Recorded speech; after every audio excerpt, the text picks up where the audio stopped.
She left her boyfriend inside a suitcase to die. Sarah Boone's. Sarah. For everything you've done to me. Sarah. Fuck you. Sarah, I can't breathe, babe. That's on you. Sarah, I can't breathe. It's on you. Sarah.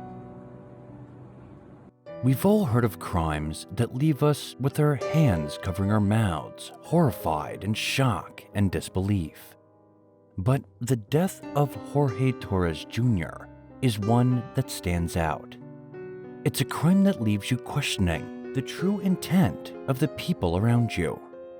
How could a human zip another human into a suitcase and leave them to suffocate and die? Was it an accident, or was there something more sinister at play?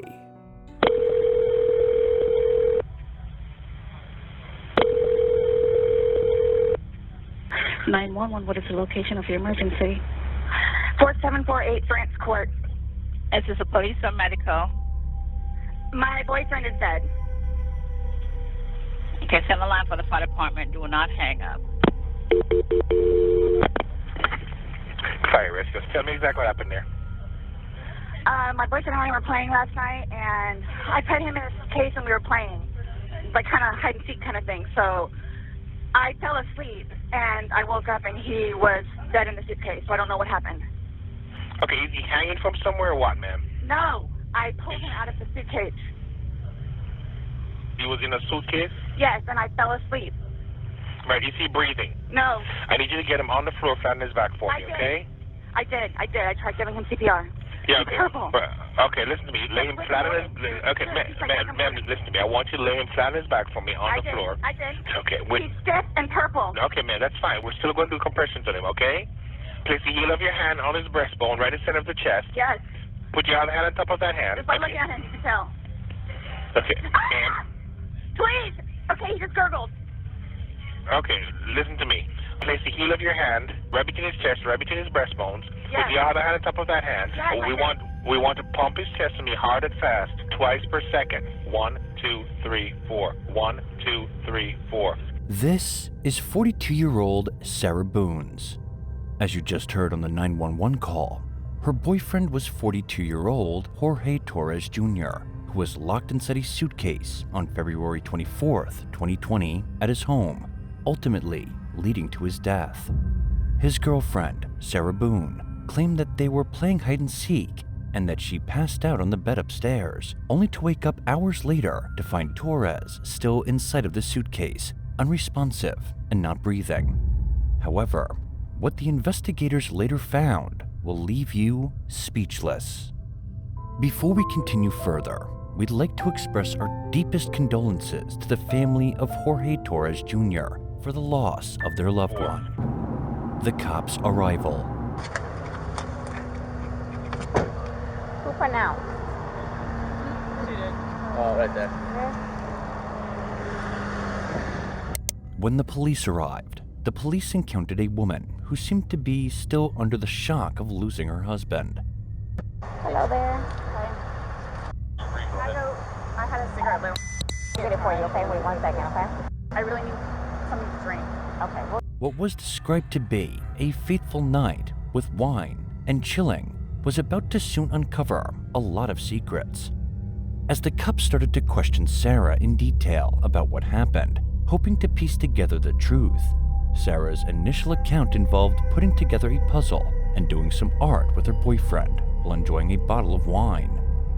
However, the story quickly shifted when they decided to play hide-and-seek, with Jorge choosing to hide in a suitcase. All we had was a bottle of wine.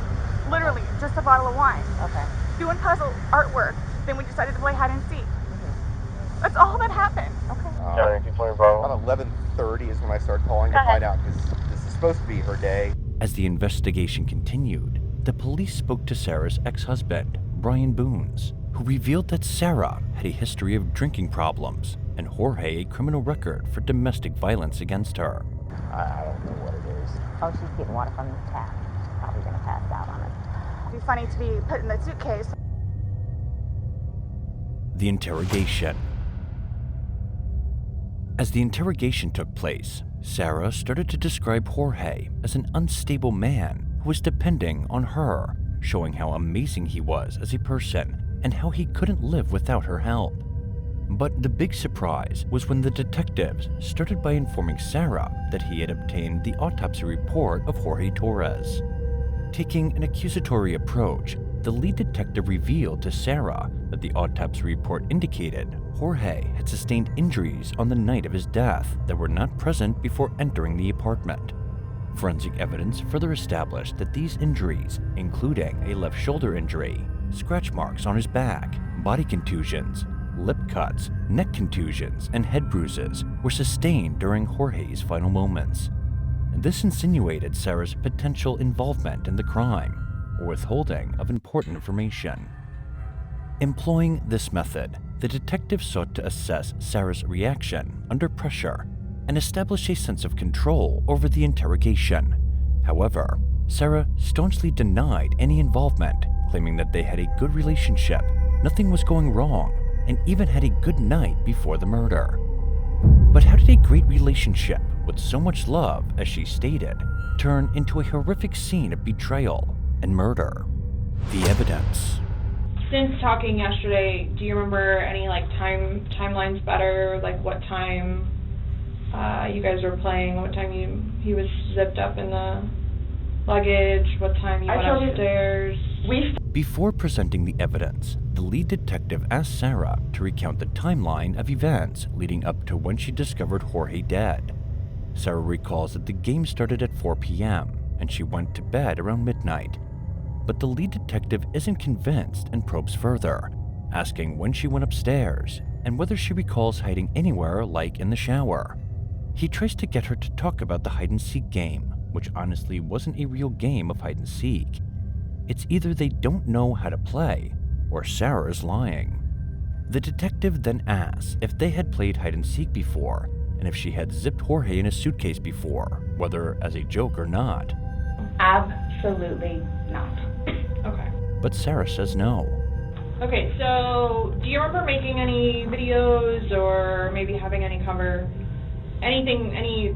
photos, videos that you remember doing on your phone on Sunday? The lead detective then shifts focus on the evidence they have and asks Sarah if she remembers taking any photos or videos that night. Sarah says she does not. The detective then opens a laptop and reveals they found a video on her phone and asks her if she would like to watch it. Suddenly, she becomes curious, but still has no idea at that moment on what the detectives are talking about.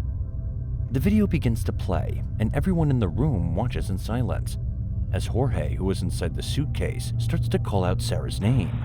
Sarah, who is recording the video on her phone, says, For everything you've done to me.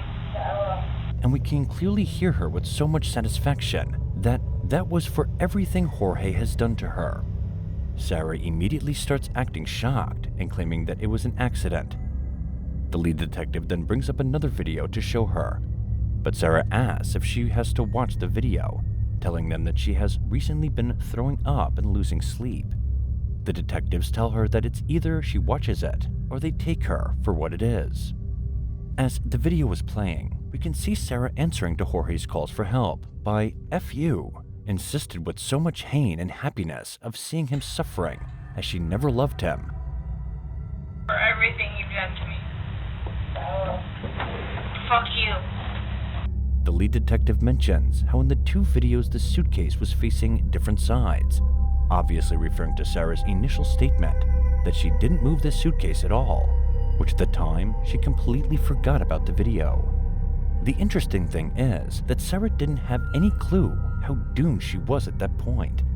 She kept on saying she didn't lock up the suitcase completely, so Jorge could get out if he wanted. But that was an obvious lie. If Jorge could get out, he would have. But Sarah still didn't get it. Her energy felt like someone worried the cops were trying to start rumors about her.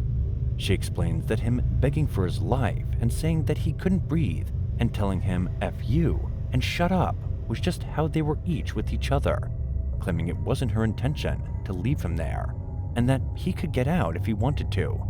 But obviously, if someone could get out of a deadly situation, they would. She kept on saying how she didn't mean for that to happen. Be let out, and you're like, Again, it's the boy calling wolf. Okay, but where does this game end? You say this is a game, you got somebody in Obviously, there. like the wrong way. So what was your intention for leaving him in there? And it's not fair. It is not fair. You guys are trying to, again, he's in there. Night, night. That's what happened. No. That's absolutely what happened. Intentionally. How's it not? You got up off the couch, walked up a flight of stairs, and got in your bed. Thinking he was going to get out. And he didn't, and you still didn't go down and check And it's on the him. whole 30-minute thing that you guys are trying I don't to do. care about 30 Whatever. minutes. It's like, for all I know, it's 10 minutes. He's begging for his life, telling you he can't breathe. I don't know what you want. He and I having a great day. And that before the both of them had a good day. You know, it's a good analogy for the day, excluding the fact that he's got... But the male detective reminds her of the injuries, including contusions to the head, so her story of them having a good day wasn't adding up. The detective seals her fate by telling her she does realize she was the one that killed him, that she's not free to go, and that she's getting arrested for his murder. Okay. All right, do me a favor, stand up. The male detectives tell her to get up, and he cuffs her, and an officer comes in and takes Sarah out. The case of Jorge Torres leaves us questioning the true intent of people around us. This case emphasizes the importance of reporting things to the police instead of taking matters into your own hands, and how people should be mindful of their actions as they can have severe consequences. Sarah was taken to Orange County Jail in February 2020 by 5:44 p.m., the same day of her interrogation, and was charged with second-degree murder and held without bond. A pre-trial conference was held on March 31st, 2023, with the trial initially scheduled to begin on April 10th. The trial is now scheduled to begin on July 24th. It is unclear why the trial has been delayed.